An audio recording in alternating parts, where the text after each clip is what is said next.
জীবনে হুট করে নতুন কাউকে মনে জায়গা দেওয়ার আগে একবার হলেও পুরনো সেই মানুষটার কথা ভেবে নিও, যাকে মনে জায়গা দিয়ে তুমি নির্মমভাবে ঠকেছিলে।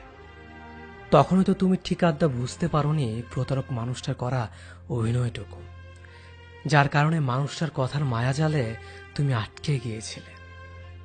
কিন্তু এখনো যদি সেই একইভাবে প্রতারিত হও, তাহলে তুমি এখনো বোকাই আছো। যে ভালোবাসতে চায় তাকেই যে ভালোবাসতে হবে এমনটা কোথাও লেখা নেই। সবাই তো আবার সত্যিকারের অর্থেই মন থেকে ভালোবাসে না।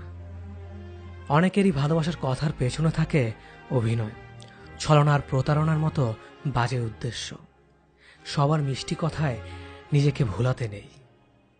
তোমার জীবনে অনেকেই ভালোবেসে কাছে আসতে চাইবে, কিন্তু সবাই তোমাকে সত্যিকারের অর্থে মন থেকে ভালোবাসবে না। অনেকেই শুধুমাত্র অতীতকে ভুলে থাকার জন্য নতুন করে কাউকে কাছে পেতে চায়। অনেকের কাছে ভালোবাসা শুধুমাত্র সময় কাটানোর জন্য। যে মানুষটা হুটহাট করে জীবনে চলে আসতে চায়, তার বিদায়বেলাও হুটহাট করে হয়ে যায়। হঠাৎ করে চলে আসা মানুষগুলো সারা জীবন থাকতে আসে না।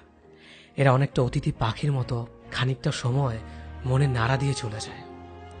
অতিথি পাখিকে যেমন আটকে রাখা যায় না, এদেরও ধরে রাখা যায় না।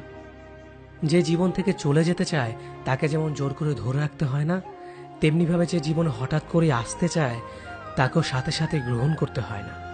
মানুষটাকে অপেক্ষা করাতে হয়, তার ভালোবাসার পরীক্ষা নিতে হয়। এতে করে সঠিক মানুষ চিনতে পারা যায়। জীবনে ভুল কোনো মানুষকে ভালোবেসে ঠকে যাওয়ার থেকে সারা জীবন একা থাকাটাই অনেক ভালো। এতে করে আর যাই হোক, অন্তত ভুল কোনো মানুষের স্মৃতি নিয়ে সারা জীবন বেড়াতে হয় না। ভুল মানুষের স্মৃতি অনেকটাই দেহের ক্ষতর মতো, সারা জীবন চাইলেই একাই কাটিয়ে দেওয়া যায়। কিন্তু জীবনে ভুল কোনো মানুষের জন্য মায়া নিয়ে কাটিয়ে দেওয়া যায় না।